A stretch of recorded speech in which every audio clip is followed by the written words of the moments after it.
Hello students, Arihant classes की online classes में आपका स्वागत है। मेरा नाम आशीष जैन है। मैं लगभग 25 सालों से स्टूडेंट्स को मैथ्स पढ़ा रहा हूँ। लगभग 1 लाख से ज़्यादा स्टूडेंट्सों को मैथमेटिक्स की क्लास मैं दे चुका हूँ। आज रिवीजन क्लास आप सभी के सामने है और एक कॉन्सेप्ट मैं आप सभी को सिखाने वाला हूँ और वो कॉन्सेप्ट है रोल थ्योरम, रोल प्रमेय, Rolle theorem, mean value theorem. Rolle theorem और मीन वैल्यू थ्योरम को मैं आपको सिखाने वाला हूँ।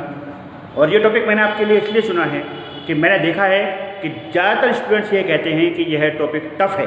उनको लगता है कि यह टॉपिक समझ में अच्छे से नहीं आता या यह टॉपिक कम समझ में आता है। तो उसके इसलिए ये वीडियो मैं आप सभी के लिए यहाँ बना रहा हूँ। ये एक क्वेश्चंस मैं आपको करा रहा हूँ और आई एम श्योर कि आप इस क्लास के बाद रोल थ्योरम और लैग्रांज थ्योरम को, मीन वैल्यू थ्योरम को बहुत अच्छे से समझ जाएंगे।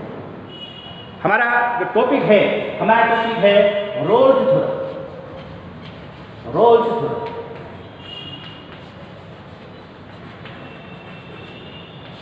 परेशान मत होना, कुछ इसे रोल ही बोलते हैं, रोलीज थ्योरम।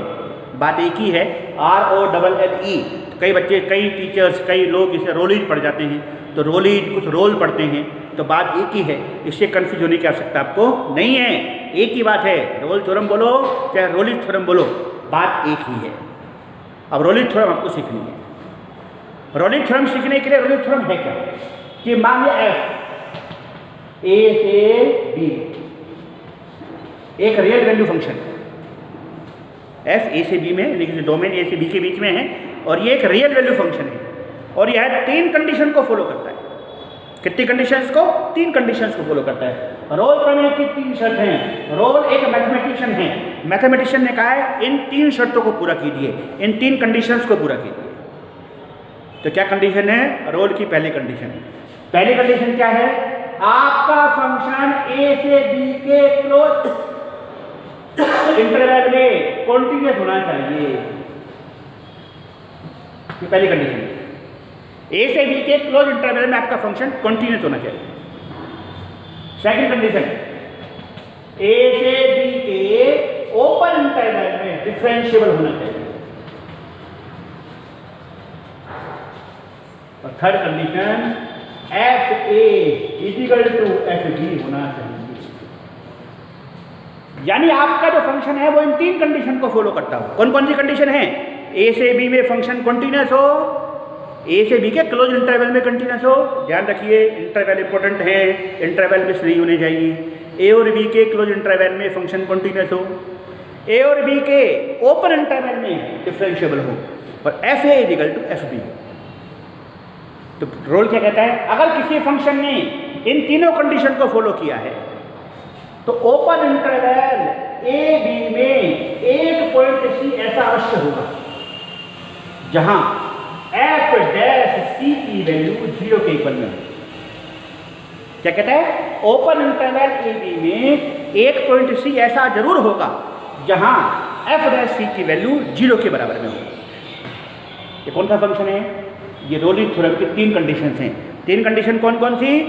क्लोज इंटरवल में कॉन्टिन्यूअस हो, ओपन इंटरवल में डिफरेंशिएबल हो, fa इक्वल टू fb हो। तो रोली ने कहा कि अगर किसी फंक्शन ने इन तीनों कंडीशन को फुलफिल किया तो ओपन इंटरवल a b में एक पॉइंट c ऐसा जरूर होगा, एक पॉइंट c ऐसा जरूर होगा जहां f डैश c की वैल्यू 0 के बराबर में होगी। यानी एक पॉइंट c ऐसा जरूर होगा, कम से कम एक पॉइंट ऐसा जरूर होगा। मतलब इसका मतलब ये नहीं है केवल एक ही पॉइंट होगा, कम से कम एक पॉइंट तो होगा। 2, 3, 4 पॉइंट हो सकते हैं। इसकी ज्योमेट्रिक इंटरप्रिटेशन हम कर सकते हैं। ज्योमेट्रिक इंटरप्रिटेशन, अगर कोई फंक्शन इन तीनों कंडीशन को फॉलो कर रहा है तो जनरली अगर हम बात करें तो उसकी शेप कैसे होगी? उसकी शेप ऐसे हो सकती है, उसकी शेप ऐसे हो सकती है, उसकी शेप ऐसे हो सकती है, इस तरह की शेप हो सकती है। 3 ही शेप बनती है, या तो शेप ऐसी होगी, या शेप ऐसी होगी, या शेप ऐसी होगी। अब इसने क्या बोला? देखो इसमें क्या है, फंक्शन a और b में कंटिन्यूअस है। मान लो ये वाला पॉइंट आपका a है, ये पॉइंट a है और ये पॉइंट आपका है b, ये पॉइंट b। देखिए जी, a से b में ये फंक्शन कंटिन्यूअस है। कंटिन्यूटी आप सभी ने पढ़ी है। कंटिन्यूटी के अंदर 2 कॉन्सेप्ट हम सीखते हैं। हम सीखते हैं कि यार RHL LHL और फंक्शन वैल्यू इक्वल होगी तो फंक्शन कंटिन्यूअस है। आप सभी ने पढ़ा हुआ है बात। एक और हम ज्योमेट्रिक इंटरप्रिटेशन करते हैं कि अगर आप कर्व बना रहे हैं और कर्व बनते बनते आपको कहीं पर भी अपने पेन की टिप उठानी नहीं पड़ती, तो जिन जिन पॉइंटों पर आपको पेन की टिप उठानी नहीं पड़ती उन पॉइंटों पर आपका फंक्शन हमेशा कंटिन्यूस होता है। जब ये वाला पार्ट बना तो इसमें कहीं से ए से बी के बीच में कहीं पर भी मुझे पेन की टिप उठानी नहीं पड़ी है, मतलब ये फंक्शन कंटिन्यूस है। यहाँ भी अगर हम देखें कि ए और ये पॉइंट भी होगी, देखिए यहाँ पर भी मुझे टिप उठानी नहीं पड़ी। ऐसे यहाँ पर भी हम देखिए, यहाँ पर भी हम ये बात देख सकते हैं, ए और बी दो पॉइंटों के लिए इस बात को देख के चेक कर सकते हैं। क्लियर? अब देखिए जरा, इस पर वैल्यू बोला अपने एफ ए और इस पर वैल्यू हुई एफ, ये एफ ए। देख लीजिए फंक्शन कंटीन्यूअस है कि नहीं। डिफरेंशिएबल मैंने ओपन इंटरवल में कहा है। देखिए डिफरेंशिएबल क्या कॉन्सेप्ट है, ज्योमेट्रिकल इंटरप्रिटेशन डिफरेंशियल की क्या है कि अगर आप किसी कर्व के जिन जिन पॉइंटों पर आप टेंजेंट ड्रॉ कर सकते हैं वो सारे पॉइंट डिफरेंशिएबिलिटी के पॉइंट हैं, वहाँ उस फंक्शन को डिफरेंशिएबल कर सकते हैं। ये जो एंड पॉइंट है, इन एंड पॉइंटों पर आप टेंजेंट ड्रॉ नहीं कर सकते, यानी इन एंड पॉइंटों पर फंक्शन कंटिन्यू डिफरेंशिएबल नहीं होगा। बाकी आप कर्व के किसी भी पॉइंट के ऊपर आप चाहें तो एक टेंजेंट को ड्रॉ कर सकते हैं, मतलब ये फंक्शन डिफरेंशिएबल। और देखिए F A equal to F B भी है, तो क्या कहता है ये, इस कर्व पर एक पॉइंट ऐसा अवश्य होगा जहां एफ डैश सी की वैल्यू 0 के बराबर होगी। एफ डैश सी मतलब फर्स्ट डेरिवेटिव 0 के बराबर होगा। डिफरेंशिएबल आपने पढ़ा है, डिफरेंशिएशन आप पढ़ते हैं, जिस पॉइंट पर डेरिवेटिव 0 है उसका मतलब क्या हुआ, उस पॉइंट पर जो आप टेंजेंट ड्रॉ करेंगे वो टेंजेंट एक्स एक्सिस के पैरेलल होगा, उसका स्लोप 0 है। क्योंकि आपको पता है डिफरेंशिएशन जो होता है वो टेंजेंट के स्लोप को इंडिकेट करता है। तो देखिए इस पर देखिए पॉइंट सी, ये वाला पॉइंट, इस पर अगर आप एक टेंजेंट ड्रॉ करेंगे तो ये टेंजेंट ड्रॉ होगी, ये एक्स एक्सिस के पैरेलल होगी, यानी इसका जो स्लोप होगा वो किसके बराबर में होगा, 0 के बराबर में होगा। ऐसे यहाँ पर आप कह सकते हैं, देखिए ये F A equal to F B है, इस पर ये वाला पॉइंट है, यहाँ पर भी देखें, इस पर देखें आप, इस पर ये वाले पॉइंट,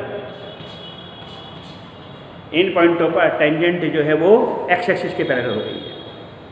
तो रोलिन यही तो कहा है, रोलिन ने कोई विशेष बात नहीं कही है। रोलिन ने कहा है अगर कोई फंक्शन 3 कंडीशन को फॉलो करता है, कौन कौन सी कंडीशन, क्लोज इंटरवल में कंटीन्यूअस, ओपन इंटरवल में differentiable, F A equal to F B, तो उस कर्व पर एक पॉइंट सी ऐसा अवश्य होगा, कम से कम एक पॉइंट सी ऐसा अवश्य होगा जहाँ एफ डैश सी की वैल्यू 0 के बराबर में होगी।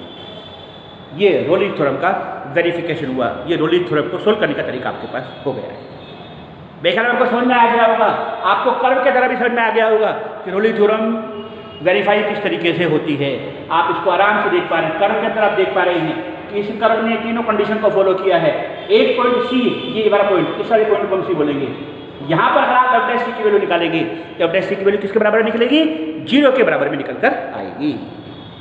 यही है रोलिन थ्योरम। इतनी छोटी सी बात है, इतना छोटा सा कॉन्सेप्ट है, इस कॉन्सेप्ट को समझने में बहुत सारे स्टूडेंटों को बहुत प्रॉब्लम आती है। ये कॉन्सेप्ट आप सभी के सामने है, आप इस कॉन्सेप्ट को नोट करें। कुछ क्वेश्चंस मैं आपको करा रहा हूँ, इन क्वेश्चंस को अब आपको मेरे साथ सोल्व करना है। देखिए अब इसी बात को क्वेश्चंस के माध्यम से समझते हैं। एक क्वेश्चन आप सभी के सामने है, F X equal to X square plus 2x minus 8। X किसको बिलोंग करता है, -4 से 2 को बिलोंग करता है। आपको इस फंक्शन के अंदर आपको रोल थ्योरम को वेरीफाई करना है। रोल्स थ्योरम का वेरिफिकेशन आपको यहाँ देना है। तो रोल्स थ्योरम का वेरिफिकेशन आप कैसे देंगे, 3 कंडीशंस को ध्यान देना है आपको। इन 3 कंडीशनों पर डिस्कशन करना है, ये वाला फंक्शन लिख करना है। अब ये क्वेश्चन आता है क्या ये फंक्शन कंटिन्यूअस है, तो कई बच्चों के दिमाग में आता है कि सर कंटिन्यूटी चेक करनी है क्या इस क्वेश्चन की। कंटिन्यूटी चेक नहीं करनी है, आप कंटिन्यूटी का जो हमारा लेसन मैंने आपको पढ़ाया था उसको आप याद कीजिए। मैंने आपसे कहा था कुछ फंक्शन से कंटिन्यूअस होते हैं, आपको ये बात हमेशा याद रहनी चाहिए। कौन कौन से फंक्शन हैं, अगर आपको नहीं आता है तो आप नोट करके चलें। पहला पॉलिनोमियल फंक्शन। पॉलिनोमियल फंक्शन हमेशा कंटिन्यूअस होता है। हिंदी वाले बच्चे पॉलिनोमियल को बोलते हैं बहुपदीय फलन। बहुपदीय फलन सदैव सतत होते हैं। अच्छा, बहुपदीय फलन होते क्या हैं, ऐसे फंक्शन जिसमें x की डिग्री होल नंबर है। जैसे यहाँ पर देखिए इस फंक्शन में x और x, डिग्री माने पावर, इसकी पावर यहाँ कितनी है 2, यहाँ कितनी है 1, होल नंबर है। ऐसे फंक्शन जिसमें x की डिग्री होल नंबर है वो सब के सब पॉलिनोमियल फंक्शन होते हैं, तो वो फंक्शन हमेशा कंटिन्यूअस होते हैं। अगर आपको नहीं पता है तो आप नोट करके रखना एक बार को। एक तो पोलिनोमियल फंक्शन सारी रियल वैल्यू के लिए हमेशा कॉन्टिन्यूस रहते हैं। दूसरा कांस्टेंट फंक्शन, कांस्टेंट फंक्शन भी सारी रियल वैल्यू के लिए हमेशा कांस्टेंट रहते हैं। कांस्टेंट फंक्शन क्या होते हैं, जैसे f(x)4 वेरिएबल ही नहीं है उसमें, f(x)k, ये सब कांस्टेंट फंक्शंस हैं। कांस्टेंट फंक्शन सारे रियल वैल्यू के लिए हमेशा कॉन्टिन्यूस होते हैं। अच्छा, कॉन्टिन्यूस भी होते हैं और डिफरेंशिएबल भी होते हैं। Polynomial function are always continuous and differentiable, constant function are always continuous and differentiable. Modulus function, modulus function continuous तो होते हैं पर डिफरेंशिएबल नहीं अपनी डोमेन के अंदर। मॉडुलस फंक्शन कॉन्टिन्यूस तो होते हैं परंतु डिफरेंशिएबल नहीं होते। तीसरा ट्रिगोनोमेट्रिक, चौथा हो गया हमारा ट्रिगोनोमेट्रिक फंक्शन। ट्रिगोनोमेट्रिक फंक्शन अपनी अपनी डोमेन में हमेशा कॉन्टिन्यूस होते हैं। अब ट्रिगोनोमेट्रिक फंक्शन की डोमेन आपको पता होगा, साइन की डोमेन आर है, कोस की डोमेन आर है, tan में π/2 के ऑड मल्टीपल इन्फिनेटिव करते हैं वो उसकी डोमेन नहीं हो सकते, बाकी सब हैं। कोट के अंदर पाई के जो इवन मल्टीपल होते हैं, पाई के जो मल्टीपल होते हैं वो सब उसकी वैल्यू को जीरो करते हैं, वो उसकी डोमेन नहीं हो सकते। आपको सबको बात पता है। अपनी अपनी डोमेन के अंदर ये हमेशा कॉन्स्टेंट होता है। लॉग फंक्शन, लॉग फंक्शन भी अपनी डोमेन में हमेशा कॉन्टिन्यूस रहेगा। एक्सपोनेंशियल फंक्शन, एक्सपोनेंशियल फंक्शन भी हमेशा अपनी डोमेन के अंदर कॉन्टिन्यूस रहेंगे। और उसके अलावा है inverse trigonometric function, inverse trigonometric function भी अपनी अपनी डोमेन में हमेशा कॉन्टिन्यूस होते हैं और डिफरेंशिएबल होते हैं। पोलिनोमियल हमेशा, कांस्टेंट हमेशा, मॉडुलस कॉन्टिन्यूस तो है डिफरेंशिएबल नहीं है। ट्रिग्नोमेट्रिक फंक्शन अपनी डोमेन में डिफरेंशिएबल है और कॉन्टिन्यूस है। लॉग अपनी डोमेन में डिफरेंशिएबल और कॉन्टिन्यूस है। एक्सपोनेंशियल अपनी डोमेन में डिफरेंशिएबल और कॉन्टिन्यूस है। इनवर्स अपनी अपनी डोमेन के अंदर इन्वर्सिबल, अपनी अपनी डोमेन के अंदर कॉन्टिन्यूस है और डिफरेंशिएबल। क्या गया आपके पास? अब बताइए कौन सा फंक्शन है? ये फंक्शन हो गया हमारे पास पोलिनोमियल फंक्शन। तो अब क्या लिखेंगे? f(x) is a polynomial function. f(x) कैसा है? पोलिनोमियल फंक्शन है, इसलिए क्लोज इंटरवल -4 to 2 में कंटिन्यूस। दूसरा सेकंड कंडीशन क्या थी उसकी? सेकंड कंडीशन थी उसकी कि वह डिफरेंशिएबल भी होना चाहिए। अभी मैंने क्या कहा आपसे? पोलिनोमियल फंक्शन सारी रियल वैल्यू के लिए हमेशा कॉन्टिन्यूस भी होता है और डिफरेंशिएबल भी होता है। तो है तो सारी रियल वैल्यू के लिए, लेकिन हमें सारी रियल वैल्यू की ज़रूरत नहीं है। हमें लालची नहीं बनना है, सब चीज़ अवेलेबल है, सब कुछ उठा लो, ऐसा नहीं है। जिनकी आवश्यकता है, जितनी आवश्यकता है उतना ही उठाएंगे। हमें आवश्यकता किसकी है? -4 से 2 की आवश्यकता है, तो हम केवल इसी इंटरवल को उठाएंगे। और हमें पता है डिफरेंशिएबिलिटी के अंदर इंटरवल कौन सा होता है? ओपन होता है। ओपन क्यों होता है? एंड पॉइंट पर कभी भी टेंजेंट ड्रॉ नहीं होती। जिन पॉइंटों पर आप टेंजेंट ड्रॉ नहीं कर सकते वो पॉइंट कभी भी पॉइंट ऑफ डिफरेंशिएबिलिटी नहीं हुआ करते। तो -4 2 नहीं होगा। आप देखेंगे because it is a polynomial function, it is differentiable in open interval -4। अब आप निकालेंगे f-4, f-4 निकालेंगे तो -4 का स्क्वायर 16 हो गया, -8 ये 0 हो गया। f2 निकालेंगे कितना होगा? 2 to the 4 4 8 8 - 8 ये वैल्यू भी 0 हो गई। इसका मतलब क्या हो गया? देखो तीनों कंडीशन पूरी हो गई।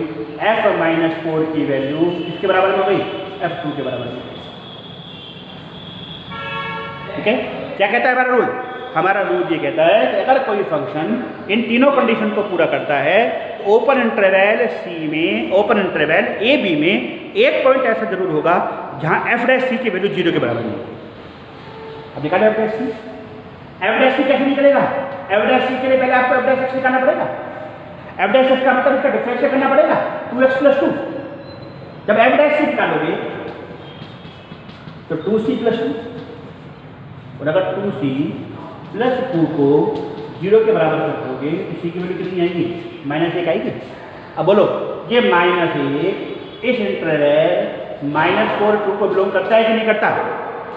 करता है। इसका मतलब क्या हुआ? आपने रोली थ्योरम का वेरिफिकेशन कर दिया है। वापस एक बार दोबारा रिवाइज कीजिए, कौन कौन से फंक्शन कॉन्टिन्यूस होते हैं और डिफरेंशिएबल होते हैं। क्या कहा मैंने आपसे? पॉलिनोमियल फंक्शन हमेशा डिफरेंशिएबल होते हैं और कॉन्टिन्यूस होते हैं। कांस्टेंट फंक्शन हमेशा डिफरेंशिएबल भी होते हैं और कॉन्टिन्यूस होते हैं। ट्रिग्नोमेट्रिक फंक्शन अपनी डोमेन में, लॉग अपनी डोमेन के अंदर, एक्सपोनेंशियल अपनी डोमेन के अंदर, इनवर्स ट्रिग्नोमेट्रिक फंक्शन अपनी डोमेन के अंदर, मॉडुलस फंक्शन कॉन्टिन्यूस तो होते हैं पर डिफरेंशिएबल नहीं हुआ करते। ये सब चीज़ें अगर आपको याद रहेंगी तो रोलिंग थ्योरम के क्वेश्चन सोल्व करने में आपको आसान रहेगी। तो मेरे ख्याल से ये क्वेश्चन बहुत आराम से, बहुत अच्छे तरीके से आपको समझ में आ गया होगा।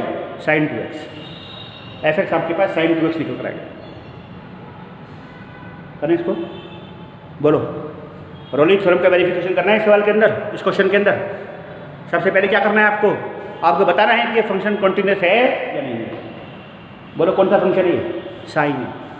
साइन और कोस इनकी जो डोमेन होती है वो तो रियल नंबर होती है। साइन और कोस तो सारे रियल नंबर के लिए हमेशा कॉन्टिन्यूस होते हैं। जो सारे रियल नंबर के लिए हैं इसमें तो रहेंगे नहीं। क्या लिखोगे? Because it is sine function which is continuous in close interval 0 to π/2। होता तो सभी आर के लिए है, लेकिन मैंने कहा लालची मत बनो। संसार में सब चीज़ें अवेलेबल हैं, इसका मतलब ये नहीं सब चीज़ों पर कब्जा कर लो। जितनी आवश्यकता है उतना ही रखो। आवश्यकता तो आपके पास 0 से π/2 की है तो 0 से π/2 को ही रखो। ऐसा नहीं है कि सरकार बांट रही है, कोरोना के संक्रमण काल में लोग, सरकार आपको राशन बांट रही है, अब राशन उतना ही लो जितनी आपको आवश्यकता हो। ऐसे नहीं कि जितना भी राशन है, कोई भी आया राशन लेके घर में भर लिया कि साहब इससे साल भर का काम चलाएंगे। ये काम नहीं करना है अपने को। आवश्यकता जितनी है उतना ही लो। तो आवश्यकता कितनी है अपने को? 0 से π/2 की है। 0 से π/2 में बताओ ये फंक्शन कॉन्टिन्यूस है कि नहीं है? बिल्कुल। तो क्या लिखोगे? It is a sine function which is continuous in 0 to π/2। क्या कहा था मैंने? कि जो ट्रिग्नोमेट्रिक फंक्शंस होते हैं वो अपनी डोमेन में कॉन्टिन्यूस भी होते हैं और डिफरेंशिएबल भी होते हैं। तो बोलो डिफरेंशिएबल होगा कि नहीं होगा? लेकिन आपको पता है डिफरेंशिएबिलिटी की जब हम बात करते हैं तो एंड पॉइंट की बात हम नहीं करते हैं। क्यों नहीं करते हैं? एंड पॉइंट पर टेंजेंट ड्रॉ नहीं हो सकता। तो बोलो डिफरेंशिएबल भी है कि नहीं है? तो क्या लिखोगे? This is differentiable in open interval 0 to π/2।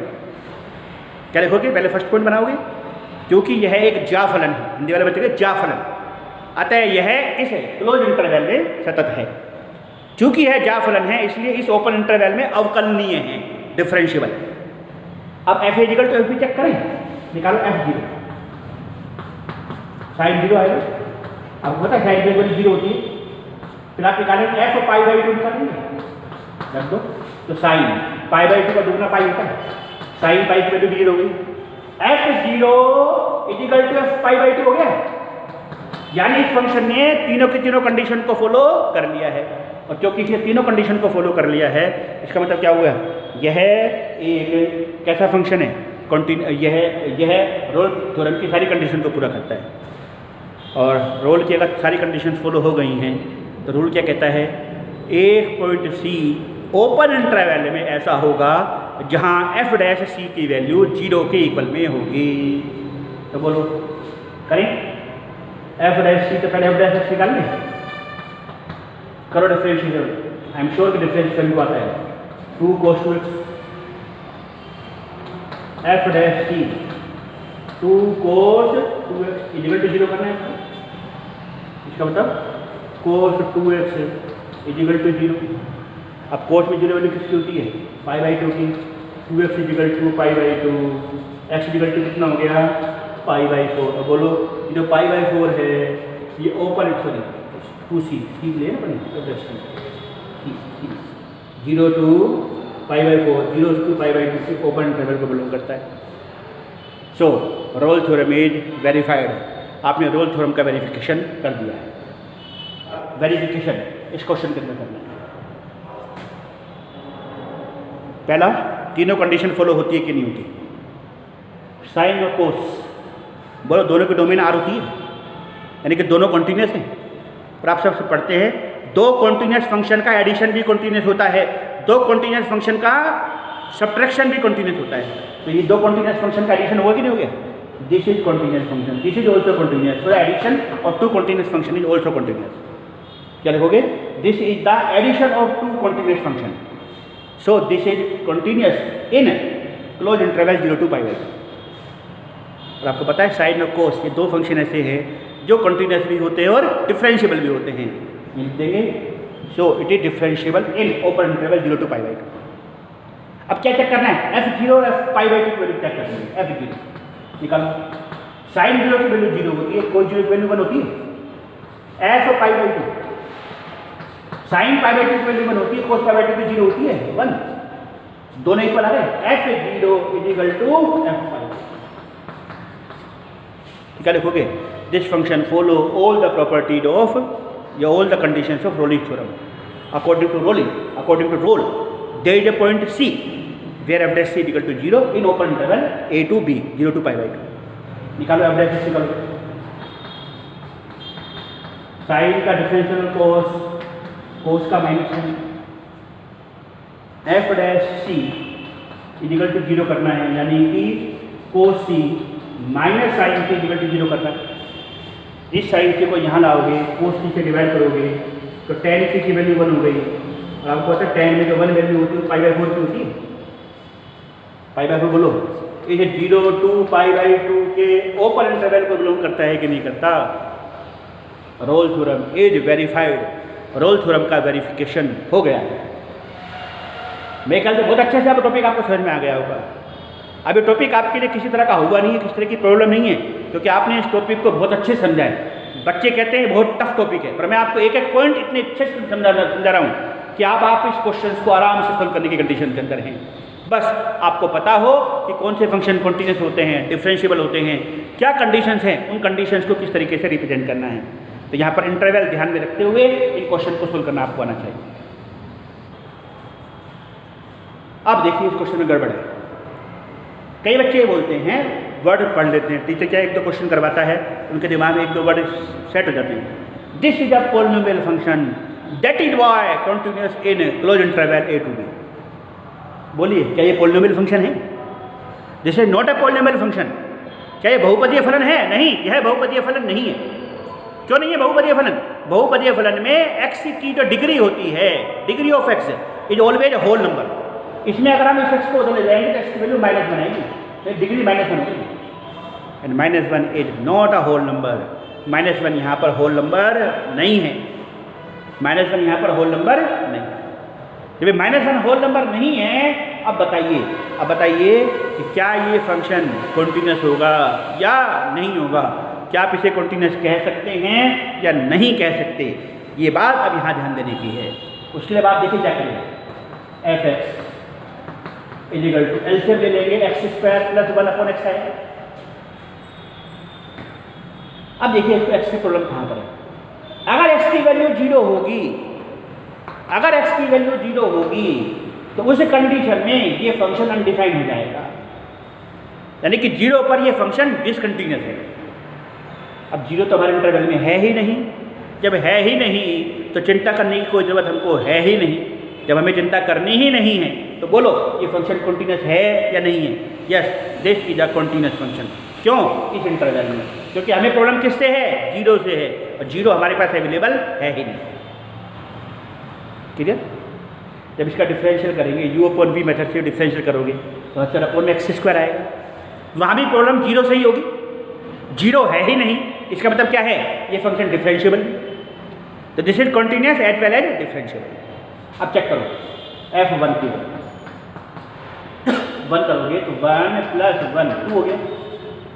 f3 की वैल्यू करो, 1 + 1/2 कितना हो गया? 4/2। बोलो वैल्यू इक्वल है क्या? वैल्यू इक्वल नहीं है।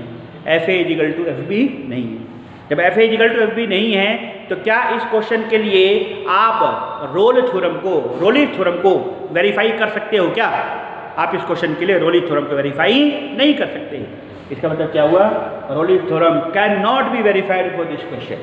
इस क्वेश्चन के लिए हम रोलिंग थ्योरम को वेरीफाई नहीं कर सकते। क्लियर? मेरे ख्याल सारे बच्चों को क्लियर हो गया। अभी तक हमने सीखा आपको रोलिंग थ्योरम के बारे में।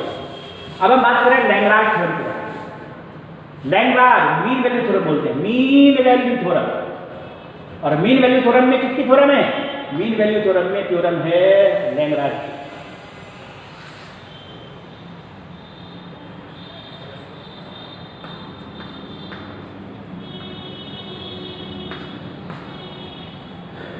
मीन वैल्यू थ्योरम में थ्योरम है लैग्रांज की, लैग्रांज थ्योरम आपके पास है। अब लैग्रांज थ्योरम करें, मीन वैल्यू थ्योरम करें, जिसे रोलिच थ्योरम आ गई है, मीन वैल्यू थ्योरम अपने आप आएगी। लैग्रांज थ्योरम में Lagrange theorem is the expansion of Rolle's theorem, mean value theorem is the expansion of Rolle's theorem. Mean value theorem Rolle's theorem का expansion है, रोल प्रमेय का प्रसार है। रोल में तो 3 शर्त थी, इसमें केवल 2 ही शर्त है। 2 शर्त कौन कौन थी? 2 शर्त केवल, मतलब ओपन इंटरवल में तो डिफरेंशिएबल है, क्लोज इंटरवल में ओपन इंटरवल में तो वो डिफरेंशिएबल है और क्लोज इंटरवल में कॉन्टिन्यूस है। तो आप उस फंक्शन के लिए लैग्रांज थ्योरम को वेरीफाई कर सकते हैं। क्या कहता है लैग्रांज? पहली condition, close interval A B में कॉन्टिन्यूस है, ओपन इंटरवल ए बी में डिफरेंशिएबल है। अगर किसी फंक्शन ने इन दोनों कंडीशंस को फॉलो कर लिया है, इन दोनों शर्तों का अनुसरण कर लिया है, तो लैग्रांज कहता है, मीन वैल्यू थ्योरम कहती है, ओपन इंटरवल सी में एक पॉइंट सी ऐसा अवश्य होगा जहाँ एफ डैश सी की value F B minus F A upon B minus A के इक्वल में होगी। क्या होगी? F B minus F A upon B minus A के इक्वल में होगी। इसका मतलब क्या? कॉन्सेप्ट वही है। उस कॉन्सेप्ट में तो F dash C equal to 0 करते हैं रोल में, तो या एफ डैश सी की वैल्यू किसके इक्वल में करोगे? F B minus F A upon B minus A. आप चाहे तो इसे समझ भी सकते हैं, आप ज्योमेट्रिक इंटरप्रिटेशन भी समझ सकते हैं। अगर ये कोई फंक्शन हो, इस तरह के फंक्शन हो, या ऐसे हो सकते हैं, ऐसे हो सकते हैं, इस तरह के फंक्शन होंगे, ठीक है, इस तरह के फंक्शन आपके पास होंगे, या ऐसे ऐसे ऐसे फंक्शन होंगे, इस तरह के फंक्शन होंगे। देख लें इसके अंदर, ये ए है और ये बी, ए है और ये ए है और ये बी है। बताइए फंक्शन कॉन्टिन्यूस है कि नहीं है? डायग्राम देख लीजिए, ए से बी में लगातार आपको कहीं भी चौक उठाना नहीं पड़ा है, पेन की टिप, आपकी जो पेन का आगे का हिस्सा है वो आपको उठाना नहीं पड़ेगा, कॉन्टिन्यूस है। डिफरेंशिएबल भी होगा, हर पॉइंट पर हम टेंजेंट ड्रॉ कर सकते हैं, केवल ए और बी पॉइंट को छोड़कर, एंड पॉइंट पर टेंजेंट ड्रॉ नहीं होगी। और हमें पता है डिफरेंशिएबिलिटी में ओपन इंटरवल ही होता है, ए और बी तो आपको वैसे भी इंक्लूड नहीं करते। अच्छा कहता है ये, इस पर एक पॉइंट ऐसा अवश्य होगा जहाँ एफ डैश सी की वैल्यू किसके बराबर में होगी? F B minus F A upon B minus A के इक्वल में होगी। देखें, जैसे मान ये पॉइंट हो गया आपके पास, ये पॉइंट हो गया पॉइंट सी, इसका टेंजेंट एफ डैश सी का मतलब इसका टेंजेंट, और देखिए इसका टेंजेंट, देखो 2 पैरेलल लाइन हुई। और आपको पता है पैरेलल लाइन का स्लोप जो होते हैं इक्वल होते हैं। इस पॉइंट की अगर बात करें तो ये पॉइंट क्या है हमारा? एफ और एफ ए। ये पॉइंट क्या है हमारा? बी और एफ। इस पॉइंट सी का स्लोप क्या है? एफ डैश सी। हमें पता है डिफरेंशियल हमेशा टेंजेंट के स्लोप को इंडिकेट करता है। और इस लाइन का स्लोप कैसे निकालेंगे? जब 2 पॉइंट होते हैं तो स्लोप कैसे निकालते हैं? F B minus F B minus F A upon sorry y2 minus y1 upon x2 minus x1। तो यहाँ होगा F B minus F A upon B minus A, F B minus F A upon B minus A होगा। देखो तो कैसा point होगा? ऐसे यहाँ पर देखें, ये पॉइंट सी होगा, ये पॉइंट सी ऐसा अवश्य होगा जहाँ इस पर इसका स्लोप इक्वल मिलेगा। जहाँ पर इसका इसका स्लोप, यहाँ पर देखिए इस पर एक पॉइंट सी ऐसा अवश्य होगा जहाँ पर जब आप इसका टेंजेंट ड्रॉ करोगे इसका इसका स्लोप आपको इक्वल दिखाई देगा। कोई बहुत बड़ी बात नहीं है, बहुत छोटी सी बात कही गई है, लेकिन क्योंकि ज्योमेट्रिक इंटरप्रिटेशन को समझ में आता नहीं है, चीज़ें थोड़ी सी अच्छे से हमारे दिमाग में क्लियर हो नहीं पाती, तो टॉपिक हमको टफ लगता है। हो गया अभी मेरे थोड़ा तो कुछ नहीं करना, जब क्वेश्चन आपके सामने होंगे तो उन क्वेश्चंस के अंदर आपको पता है कि फंक्शन कॉन्टिन्यूस कब होता है, आपको पता है डिफरेंशिएबल कब होता है, कंटिन्यूटी आपको आती है, डिफरेंशिएबिलिटी आपको आती है। खाली क्या करना है उसके बाद? एफ डैश सी की वैल्यू को F B minus F A upon B minus A के इक्वल करना। इक्वल कर देने से जो सी की वैल्यू निकल कर आएगी, वो सी की जो वैल्यू आएगी वो वही आएगी जो आप चाहते हैं, यानी कि सी की जो वैल्यू आएगी वो आपके ओपन इंटरवल का ही कोई पॉइंट निकल कर आएगा। और इस क्वेश्चन के लिए मीन वैल्यू थ्योरम का वेरिफिकेशन पूछा गया है। बोलो कॉन्टिन्यूस है कि नहीं है? अब तो बोलो, मैं क्या सब आप बता सकते हैं। This is a polynomial function, that is why it is continuous in close interval 0 1। Polynomial function are always differentiable it is polynomial function so differentiable in open interval 0 to 1। बस दो ही कंडीशन है। क्या कहा है? अगर किसी फंक्शन ने दो कंडीशन को पूरा किया तो एक पॉइंट सी ऐसा अवश्य होगा जहाँ F dash C equal to F B minus F A upon B minus A. F dash S निकाल दो, डिफरेंशियल करना जिनको आता होगा 3x² minus 4x minus 1। F dash C की वैल्यू कितनी हो गई? 3c² minus 4c minus 1 equal to F B 1 रखो यहाँ पर, ये 1 होगा, 3 और 1 4 और 2 में से 2 और 1 3, लेस करोगे 1 आएगा, माइनस एफ 0 0 करोगे 0 0 0 ये 3 रहेगा, बी माइनस ए 1 में से 0 लेस करो, यानी आ गया 3c² minus 4c minus 1 equal to minus 2। इसको यहाँ ले आएंगे तो बन गया 3c² minus 4c plus 1 equal to 0। इसके फैक्टर कर लें आप, minus 3c minus c plus 1 equal to 0, 3c common c minus 1 minus 1 common c minus 1 equal to 0। तो c की वैल्यू तो 1 आई और 1 1/3। 1 चाहिए नहीं हमको क्योंकि 1 तो क्लोज इंटरवल का पॉइंट है। हमें क्या चाहिए? ओपन इंटरवल में। ओपन इंटरवल में कौन सा पॉइंट आया? 1/3। तो 1/3 बिलोंग करता है 0 to 1 को। Mean value theorem is verified. Lagrange theorem का वेरिफिकेशन हो गया है। तो मेरे ख्याल में आपको समझ में आ गया होगा। आपको समझ में आ गया होगा कि रोल थ्योरम और लैग्रांज थ्योरम के क्वेश्चंस को हम कैसे सोल्व करेंगे। आपने कॉन्सेप्ट सीख लिया है। वापस अपनी बुक को उठाइए, वापस उस बुक से क्वेश्चंस को कीजिए, उन क्वेश्चन को सोल्व करके देखिए। आई एम श्योर कि आपको बहुत ज़्यादा प्रॉब्लम अब नहीं होगी। कुछ क्वेश्चंस में कैलकुलेशन में प्रॉब्लम हो सकती है तो आप उससे मुझसे पर्सनली भी डिस्कस करेंगे तो वो भी डिस्कशन वो भी आपकी प्रॉब्लम से अपने आप ही रेक्टिफाई हो जाएंगे। ध्यान दीजिए, रोल थ्योरम और लैग्रांज थ्योरम ये दोनों थ्योरम के क्वेश्चंस अब आपको कंप्लीट कर लेने हैं। आपको इनका ज्योमेट्रिक इंटरप्रिटेशन, जनरल कॉन्सेप्ट, सारा कॉन्सेप्ट मैंने आपको बताया है। आपको इस कॉन्सेप्ट को फॉलो करना है। इस कॉन्सेप्ट को फॉलो करके रोल थ्योरम और Lagrange theorem, mean value theorem, इनके क्वेश्चंस को आपको सॉल्व करना है। आई एम श्योर कि जो वीडियो है ये इस पॉइंट को समझने में, इस पार्ट को समझने में आपकी मदद करेगा। अरिहंत क्लासेज की ऑनलाइन क्लासेज में आप सभी हैं। अरिहंत क्लासेज विगत 12-13 वर्षों से अलवर को शानदार रिजल्ट अवेलेबल करवा रहा है। हर साल मेरिटों के लाइन लगा रहा है। अरिहंत क्लासेज एक विशेष पहचान आप सभी के बीच में रखता है। जुड़े रहें अरिहंत क्लासेज की आप क्लासेस से। जो नए बच्चों के लिए क्लासेस, लाइव क्लास चल रही हैं, उनसे आप ऑनलाइन क्लासेस से जुड़े रहें। ये ऑनलाइन क्लासेज लॉकडाउन तक के लिए आप सभी के लिए हैं।